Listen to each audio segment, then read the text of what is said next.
Hello, this is Nick with nickscomputerfix.com, and here's a quick video on the Canon PIXMA MG2522 printer, how to print, scan, and copy.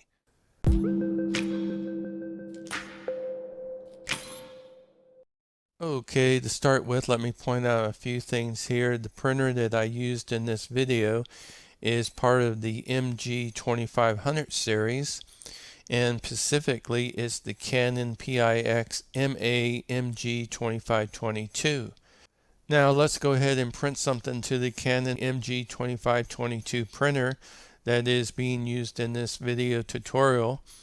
And we'll go over to the Windows desktop and we'll go down to the search line here down on the lower left of Windows 10 and type in the word Control Panel.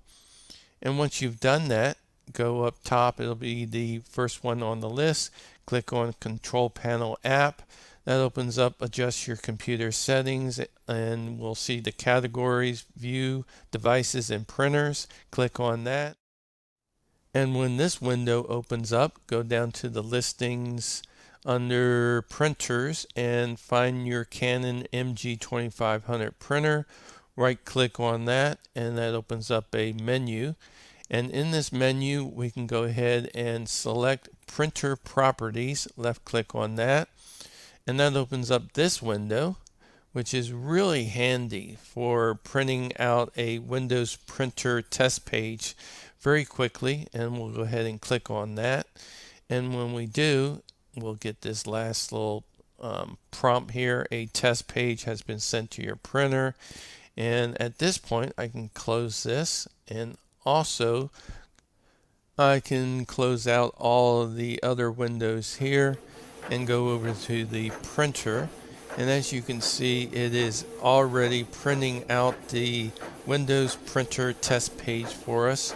And it prints really quick, folks, in my opinion. As you can see, it's not taking hardly any time at all to print this out. And just in a few seconds it is done. So let's go ahead and grab this test print that I just printed out on this printer here. And as you can see, the print is very crisp and the blacks and grays and blues are very well defined. Now let's go ahead and move on to the copy functionality of the printer. I'll place the test page right on the scanner there and let the lid drop down nice and lightly. Now we can go ahead and either use the color ink or the black ink, and I'm going to choose to use the black ink. That way I'm not using up all my color ink here, which does seem to get used up quicker than the black ink cartridge. Okay, it's finished copying the test print that I put underneath the scanner there, and here it is. It made the copy flawlessly. It was quick and fast, and the printout came out very crisp and clean. Okay, let's go ahead and scan this exact same document that we just made a copy of into our Windows computer here. By starting out on our Windows desktop, let's go down to our Start menu and left click on that, and then we can go ahead and scroll down to the categories, and you should see the Canon utilities. Go ahead and click on that, on the arrow, the drop down arrow that is, and you'll see you scan utility.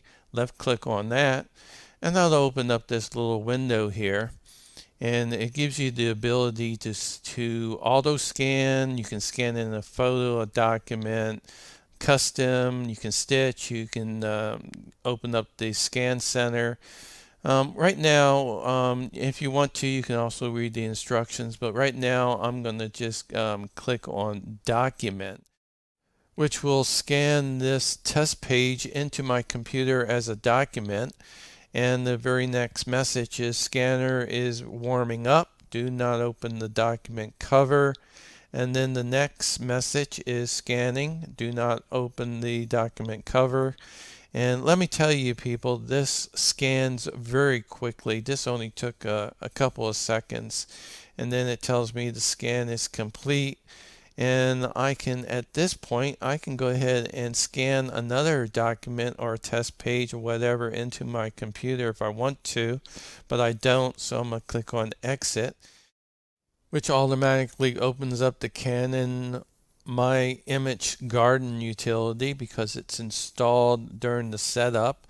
And as you can see, I've scanned this test document into the computer a number of times. The last one here is the most recent one that I just scanned in, and down here I can go ahead and click on create or edit PDF file, and then I can go ahead and add another page if I wanted to, or rotate or even delete the page. But right now I'm just going to click on save, and when I do, that will open up this little window here, which gives me the opportunity to rename the file before it gets saved to my computer. And I'm going to go ahead and name it Scan47. You can certainly name it anything you like. And also, by the way, I can set up a password security on this file also through this utility. Okay, clicking on save, and it's saving, and that happens really quick. In a future video, I'll go over this utility in more depth, but right now you can see that it has quite a number of things that you can do within this My Image Garden utility. Alright, closing that out, closing this out, and let's go ahead and open up File Manager so that I can open up the PDF file within Adobe Reader, and I'll click on the left hand side here, Documents, within File Manager, and on the right hand side on the very first line, top of the list, you can see scan47.pdf, which is the file that we scanned into this computer here through the scanner on the printer, and saved it via the My Image Garden. Alright, I'm going to double click on this, and that opens it up within Adobe Acrobat Reader for me. And chances are very good that you have Adobe Acrobat Reader installed on your computer also, where you can view it, read it, and print it if you like. And also, here are some quick specs on the MG2522 that you might be interested in. Okay, we've come to the end of this video. Thanks for watching. Subscribe if you like, and leave a like if you like. And remember to share.